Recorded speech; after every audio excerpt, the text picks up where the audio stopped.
How's it going, guys, and welcome back. So I'm going to be doing a video for you today. I know I've been a little bit pulled back on the videos, but we're going to slowly be rolling back into it.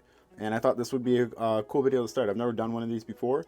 A lot of people have done them, and this is a collection video. I'm going to be sharing my knife collection with you guys today. I'm also going to be sharing with you like what I look for in a knife, how I collect, my price points, and yeah, you know, just the little philosophies behind my collection habits and the things that I look for.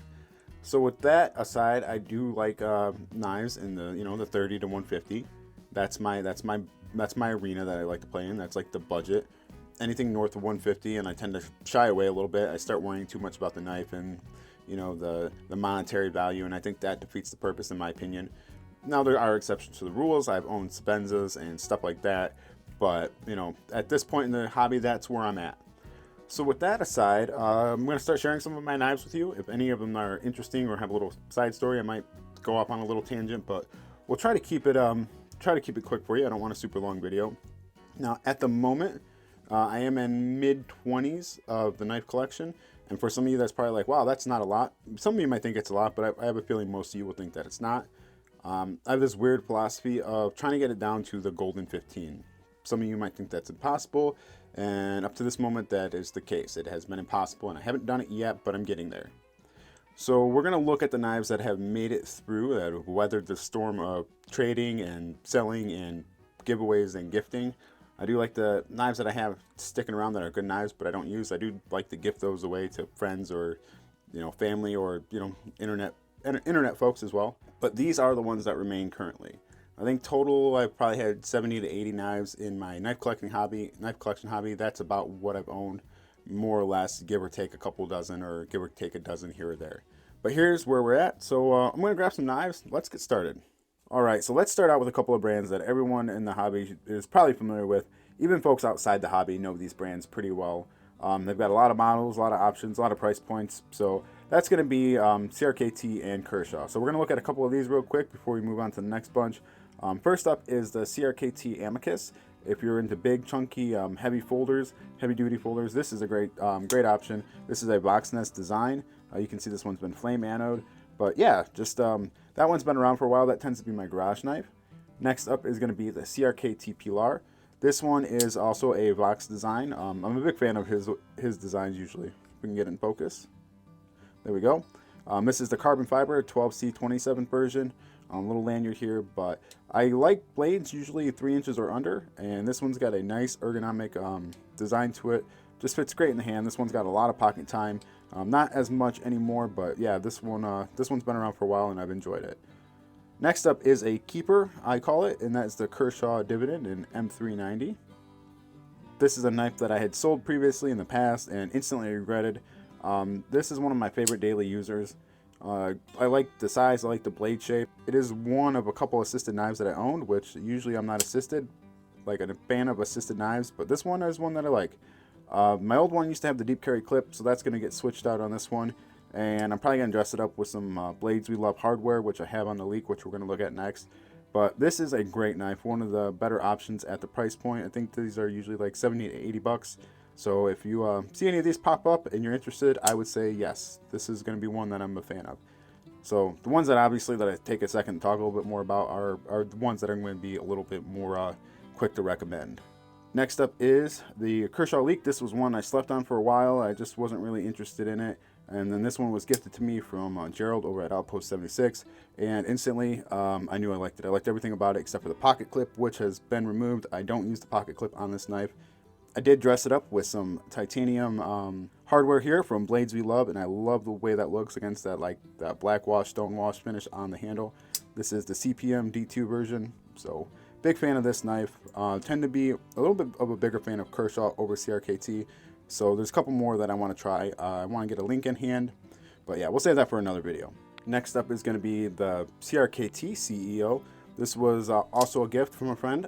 Sean over at Gear Towards Gear gifted me this. Let's take a look. There we go, in focus. Now this is a nice little gents piece. I was actually kind of surprised, particularly about the action. This has got great action on it. This is my dedicated letter opener. It sits on the desk in a mason jar with like my pens and my pencils. So a nice little gents piece, very low profile. If that's something you're interested in, not a bad knife. I kind of enjoy that one. Next up is one I don't enjoy, the CRKT Rasp. This was gifted to me as well, and it's a knife I keep around for the sole purpose of, if I'm not sure if I like a knife or if there's something I don't like about it, I pull this guy out. This knife has a lot of things I don't like about it. And yeah, so this one actually is always on display right over there outside of camera view. So when I'm reviewing a knife, I usually handle this one once or twice during the review just to kind of center myself back. Depends on if I'm favoring or not favoring the blade. So this is the first bunch. Let's get on to the next bunch. All right, up next are the Spydercos. This is a brand that most of you are going to be familiar with. For some, it can be a polarizing brand, but for me, I am personally a fan. This is the one brand I own the most out of. I own 5 of them. And so out of my collection, like for one brand, that's the most I own. This is pretty much what I have in the 2019 collection, I'm calling it, because for the most part, I'm not going to be getting much in for the rest of the year, with the exception of I am interested in the Real Steel Luno. That one's kind of sticking out to me as something that I might be adding to the collection before the end of the year. But let's talk about Spydercos for a minute. I want to start with this one here because this one embodies one of the philosophies I have in my collection, and that's bang for buck. And I like to think, let's get it in focus. I like to think that the Chaparral lightweight represents kind of what you're getting the most for your dollar for a Spyderco. It's one of the better ones in my opinion. You're getting good steel. This is the XHP.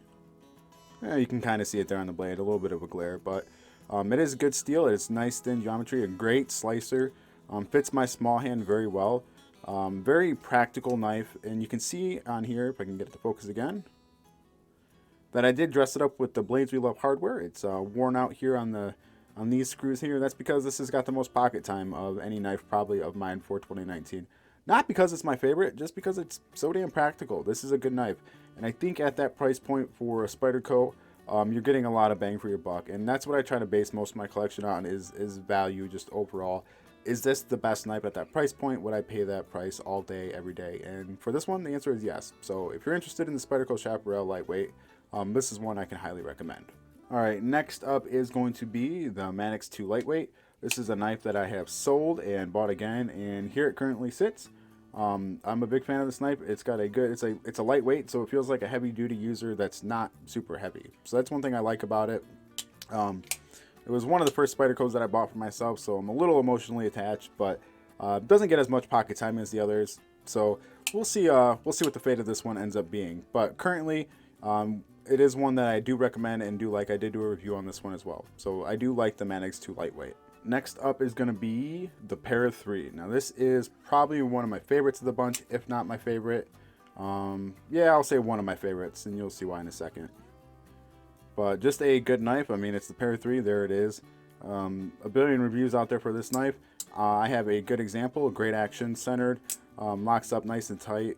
Just love the knife. I love the shape and the size. Checks a lot of boxes for me personally.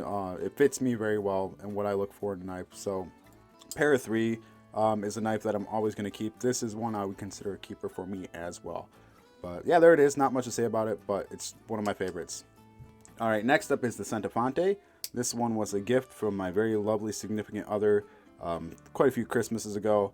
I do enjoy the knife. It doesn't receive as much pocket time because I did lose it for a couple weeks, and I'm paranoid of her finding out that I could possibly lose this knife. So this one is more or less retired from daily use, but it's a sentimental piece. In my opinion, it's a fancier, slicier Delica, so I like that one quite a bit. But at the moment, it doesn't get carried too much. It's more of just it's a keeper for sentimental reasons.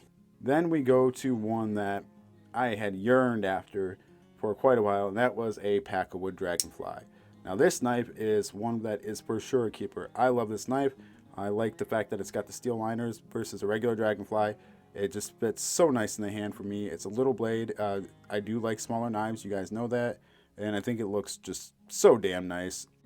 And this is one that I use a lot. It's been winning a lot of pocket time. It's actually replaced the Chaparral lightweight as my small knife of the day when I'm just grabbing a quick knife. This one is going to be a keeper in my collection. Just overall, let's get in on it real quick so that you guys can appreciate how nice that looks. I love this little knife. One of my favorites in the collection right now. So that is the Dragonfly Packwood, the Knife Center exclusive.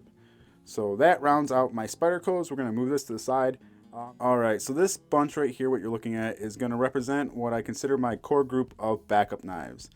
These are the knives that I'll usually pair with another knife. This will go on a slip or my fifth pocket. And these are the ones that I pull out when I don't want to be scary to the non-knife folks. So yeah, a couple interesting pieces here. We're going to start out with this guy here. This is a Gerber actually, and this is a Gerber 39 series. I bought this from my buddy Sean over at Gear Towards Gear. You're going to hear his name a couple times. Really great guy, really awesome member of the community. One of my favorite channels and people out there. He's good people. He actually helped me snag that dragonfly as well. So just big shout out to him. Any of the guys' names that you hear in this video are gonna be down below. But originally, my buddy Bladebanter, David, he put me onto this knife. He was telling me about it. He was talking about the action on it, how he loved it, and it was just overall a fantastic piece. And he was right. Gerber, they did these 39 series, and they did a wonderful job on it. I have an excellent example. This is one I actually almost hate to use. It's kind of more of a put up and pull out on a special occasion knife, and it's just a great knife. Very kind of heavy in hand. It's interesting as these handles are actually zinc and then they're coated, but yeah, just a very beautiful piece, very great in hand. A knife I'm very happy to have, one that I probably won't let go. Yeah, so if you guys see these pop up, if you can grab one, I'd say at least give it a check out. It's something that's yeah, just a nice piece to play around with and experience. So that's that one there. Next up is GEC Boys Knife. Now this is probably currently my favorite backup knife. This is one I wanted to get more traditionals. I wanted to experience some more traditionals, and I'm glad I picked this one up because this one kind of does it for me. It checks the boxes. I like the look of it. Beautiful handle material. Nice size for me. The walk and talk on it is nice. The pull is not too hard. Fits in my slips very nicely, and it complements a lot of the blades. It pairs very nice with one of my favorite carries at the moment, which you guys haven't seen yet. So I'm a big fan. It did have a bail on it at some point, but it was a little bit too much pocket bling for me, so I did take it off. That's a pain in the ass. I should have probably watched a how-to video, but yeah. So there you go, GEC 15 Boys Knife. Very good knife. I like it very much. Next up is the Ontario Traveler, just a neat little slip joint knife. Great little backup, weighs next to nothing. I'm pretty sure if you put it on the scale, the weight is negative ounces. That's how light this little guy is.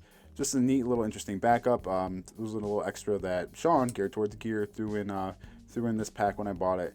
So this video is sponsored by Gear Towards Gear. If you want to see great reviews by a great guy, go check him out. Like I said, guys, link down below. Just a nice little shout out to him. But yeah, just an interesting little knife. I like the color. I like the little lanyard. Actually, my stepdaughter tried to take this knife. She might get it from me, but at the moment it stays in my collection. Next up is the Line Steel Dom. Boy, this knife has a history. I might just do a separate video on the history of this knife, but this was a gift from my good friend Tony from Australia. Tony's a great guy, somebody I still talk to from time to time, from way back in the day. A lot going on with this knife. I won't get too much into it because that would take up a whole video and a half actually.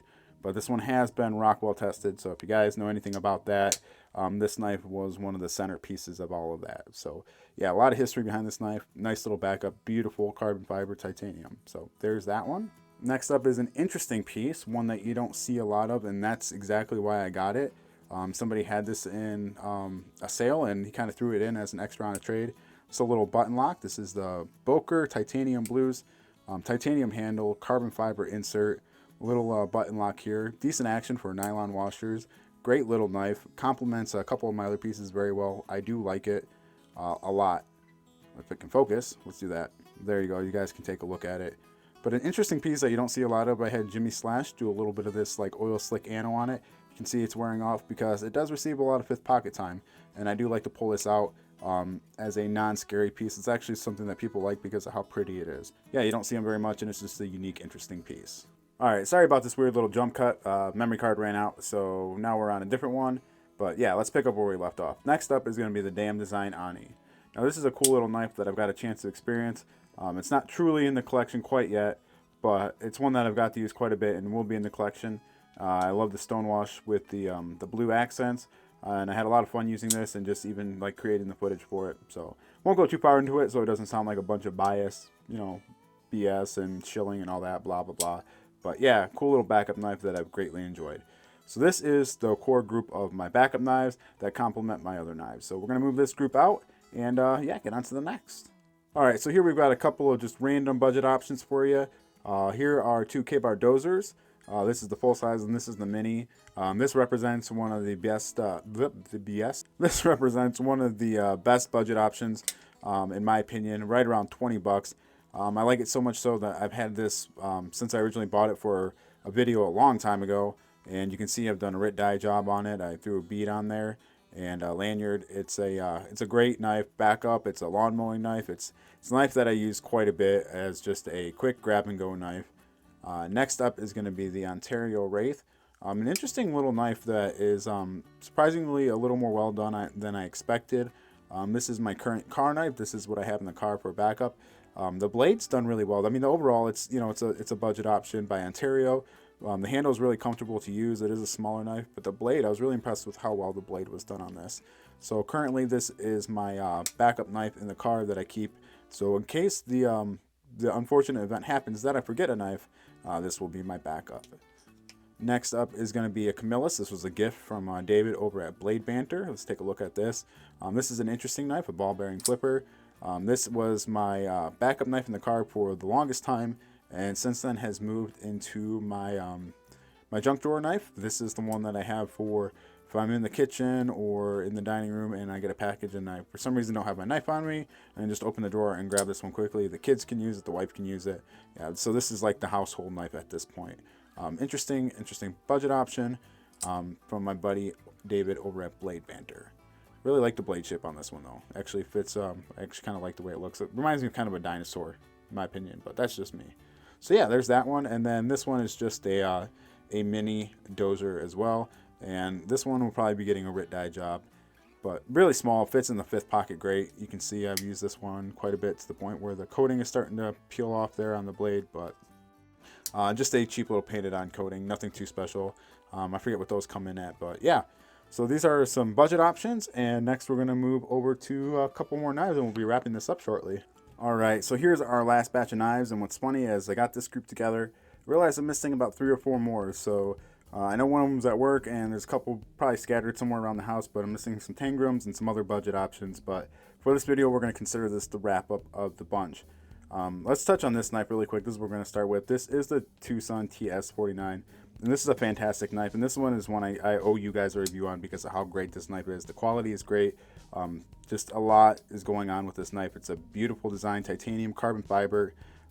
My favorite thing about it is it doesn't have the silly Tucson billboarding on it. You just see that little imprint right down there at the bottom, and I think that's great. This is a knife that can be had for under 100 bucks. And fantastic quality, and one of the better buys in my opinion. This is going to be a keeper in my collection. I will not be letting this one go because it's just a great example, and I don't foresee being able to buy something at this price point. This one cost me 55 bucks. I don't see me ever being able to buy something nice at that price point. Next up is the Code 4. This is one that is just like the Chaparral. I think it embodies a lot of the best bang for your buck. These go for, I'm going to pop the price up on some of these models. I've probably been doing it the whole video by now in editing, but these go for 80 to 90 bucks, I believe. This is the XHP, but the action is great on mine. You can see that. Oop, I just got myself a little bit. Yeah, I think it just embodies that best bang for your buck. The quality is great. A nice hollow grind on it. These are done in S35VN now, which is still just fine. But yeah, just a great knife if you're into bigger knives or if you want one of the best bang for your buck. Code 4 is a way to go. Next up is the Bug Out with Allen Putnam scales, my Carta scales. I sold my original Bug Out, and I'm glad. I knew I was going to get another one, and I actually bought this. I wasn't going to keep the scales, but I'm glad I got this one because I like the scales a lot. I'll probably be getting one more Bug Out because I want to do one in titanium scales as well. That is one that I really enjoy. It's a Bug Out. It's one of the only Benchmades that I feel is a keeper. I do need a mini grip Cillian that will be added to the collection at some point. So those I probably want one more Bug Out and one more mini grip. And yeah, so just a Benchmade Bug Out. Great knife, great user, one of my favorites day to day, nice and light user. Next up is the QSP Worker, and this is in the Snakewood. This one is also a gift from my my buddy Bladebanter, David over at Bladebanter. I had the green jig bone. I actually gifted that to someone as well. One of you guys, one of the viewers of the channel, I gifted that away, and he hooked me up with this one. I think this is fantastic. You guys know I did a review on this knife. It was very favorable. I really enjoy this knife quite a bit, and yeah, it's a great working knife. Very, like, for a big knife, it's very gentlemanly, and I like that about it as well. And one of my favorite knives, real quick, to pair it with is this knife. I think these knives go together fantastically. Look at that pair. Whoop. There you go. There you can see it. I don't own a lot of wood on my knives. They're the only two, but I think it looks great. So just a great knife overall. So that is actually my 2019 collection. I told you guys it's not a big collection. I do a lot of selling of knives. If I get one and it does not strike me to the core, generally I end up trading it, selling it, or giving it away, or if it sits around for too long. So I'm not sure how long this video is, but let's just go ahead and do a quick. I'm going to throw together a quick, if I had only could keep my 15 out of the collection I have now, what would that look like? So I'm going to do that real quick, and then we'll wrap this up. All right, so going through the knives, I put together my top 15 out of the bunch. If I could only keep 15, this is what I'd be looking at. So I'm really interested. There's a couple, like I said. I want to try the Real Steel Luna. I want to get another bug out in here, a mini Griptilian, and a couple more Spydercos. I want to get a Chaparral in titanium, and some others. The Sage series has always interested me, but this is my core 15, my golden 15, that would tackle all the things that I want and tick all the boxes as far as aesthetics and looks and use out of my collection. So what do you guys think? What am I missing, or what should I consider entering into my my collection? I'm very open to, like I said, that 30 to 150. That's my playground, and I think that's represented pretty well here. So let me know, guys, what you think about this. Thanks for watching. Like I said, I've got a couple videos that I'll be working on intermittently here in the next few weeks. So stay tuned, and appreciate all you guys. Thanks for coming on back and spending some time with me. Take care, everybody. Have a good one. We'll see y'all really soon. Thanks, guys. Have a good one.